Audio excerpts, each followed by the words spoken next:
Hi everyone, this is Mr. No. In this video, I will show you an interesting tool. It's called nanobrowser.ai. So you would have heard about various AI agents that is operating within OpenAI, Cloud, and many other tools.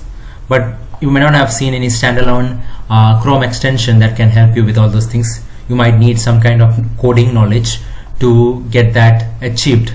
So that is where this AI agent plugin will become useful for Chrome. You can go to nanobrowser.ai, then you can add it to Chrome. So I have already added it.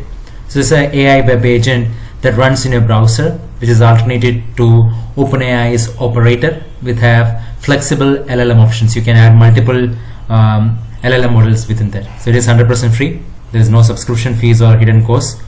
The problem is that you just have to get your own API keys, and you only pay for what you use with your own API keys. So it's privacy focused. Everything runs in your local browser. Your credentials stays with you, never share with any cloud services. There is flexible LLM option. You can use cloud, or you can use OpenAI, or anything, whatever you have. It's fully open source, completely transparent in how your browser is automated. No black boxes or hidden processes. So you can come to OpenAI and create a code. So I have created one API key which I will use for this project. So now what I will do is that I'll just turn this off, and I'll just go here to settings. So here you will see this OpenAI API key that I have added it here. Now if I have chosen some other model, I can choose any other model and add that as a new provider. So these are various providers, that is models that is available. I can add that here. Then in the planner, I can choose the model.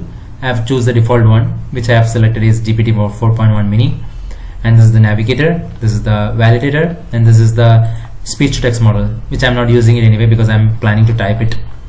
So now what I will do is I will go here and say I can give it various instruction, whether booking a hotel, whether I want to scrap some website, or if I want to buy something from Amazon. So for this example, I'll show you how to buy something from Amazon. So I will give it a very specific thing. Rather than saying go and buy TV from Amazon, I will focus on books because books are very specific. So I'll say go to amazon.in, go to amazon.in and search for, so this is the name of the book, Wings of the Fire, the autography, that is by APJ Abdul Kalam. Then add it to the cart. Okay, so this is the simple task I have given it. Go to amazon.in, search for Wings of the Fire, the autography, then add it to the cart. So simple task I have given it. So let's see what it does. So I am not doing anything now. So it's also automatically doing. It will take control of my laptop. That is browser. Now it has reached amazon.in. Okay, so now it is searching for that particular book, that is Wings of Fire, the autography, biography.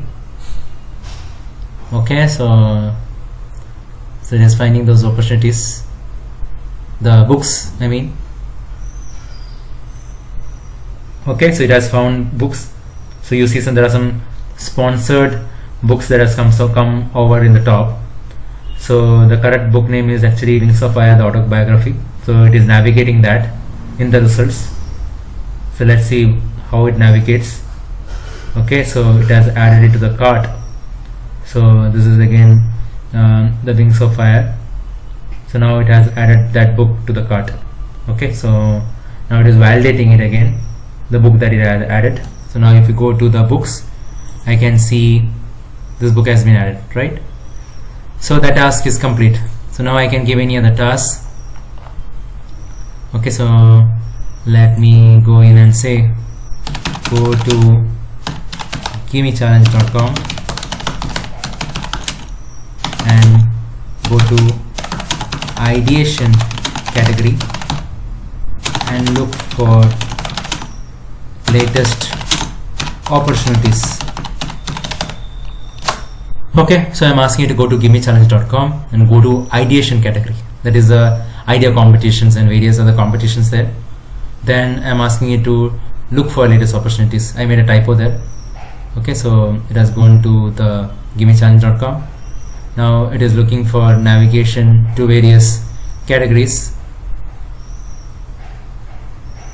So let's see how it navigates. I'm not doing anything. I'm letting it navigate on its own. So let's see how it navigates.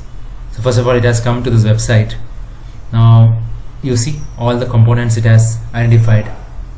Okay, so among these components, it has labeled, right, various opportunities, scholarship, competitions, everything it has labeled.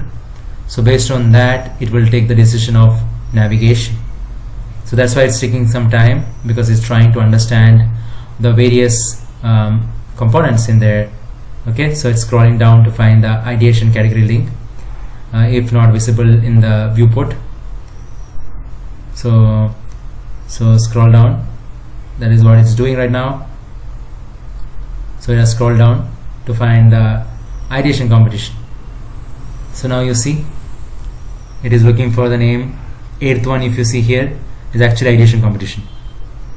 So it is taking some time to identify here, but for some other website like Amazon's and the popular ones, it is already identified, so it can easily navigate. But it's doing a great job here. Now it is navigating to this website to find out that information. Now if I keep it for some time, it will again go back and check all those information, and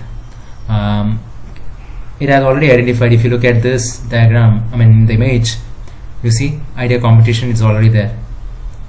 So that identification is already done. It's the matter of just finding it out. So it's saying click on the idea competition category link to access the idea category. So this is the one, right? Now if you look at it here, there is idea competition that is available. So navigator might come and automatically click on it. See, now it has already clicked on it. I didn't click it, it has clicked it. So now it's already in ideation category. You can see all those idea categories. So I'm stopping this task for now. So that is how you give it any task and it will do that for you. So I hope this information is useful. Thank you very much. Subscribe now and press the bell icon. Never miss an update.